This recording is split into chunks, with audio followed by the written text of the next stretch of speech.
Dirty Diaper Donnie Trump and the Republicans are just now realizing that they fucked up, and they fucked up big. In 2022, with the help of the Supreme Court, they overturned Roe v. Wade. Now, they really thought they did something here. They thought they'd be the cool kids in school, that they'd get a red wave in the midterms of 2022. But they were wrong. They got their ass kicked in 2022. And why?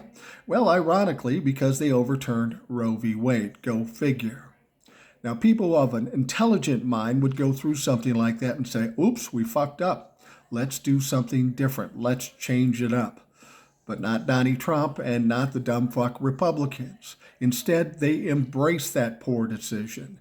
And instead, they're trying to impose their will on people who think differently. Oh yeah, that will work. But they're finding out that them imposing their will and trying to ban abortion in this country is not working. We're seeing the abortion bans coming up on ballots in red states and going down in flames. Whoops, how the fuck does that happen? Well, that happens because Republicans are trying to force the majority of this country to think differently than they actually fucking think. Now, in Florida, we've got a similar issue. The Supreme Court allows them to do the 6-week abortion ban, which is basically banning abortion. But they also are willing to put the abortion ban issue on the ballot. Therein lies the problem. In every other state, the same is in Florida. 70% of the people support Roe v. Wade. So in spite of the fact you might be a red state, these young people are going to come out and say, no, you can't take away our constitutional right.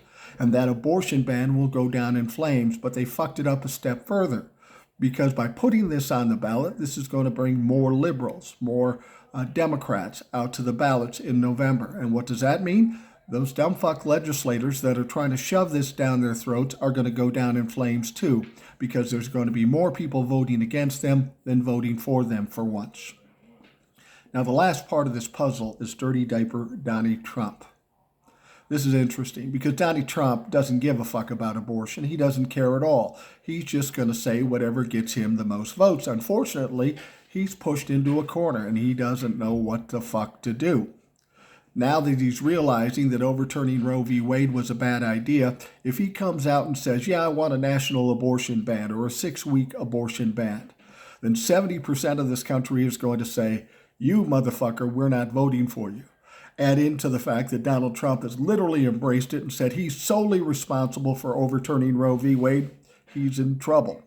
Now, if he tries to temper it a bit and say, you know, I'll settle for 15 weeks on the abortion ban, well, that might appease some of the people on the left, but not that many. They know who this fuck is, and they know they can't trust him. But this is going to piss off the evangelicals, and they're going to say, Donnie, that's too fucking far. You don't get our support anymore. Donnie's in a corner. No matter what he says, he's fucked. And because of this, amongst other things, Donnie Trump can't win in November.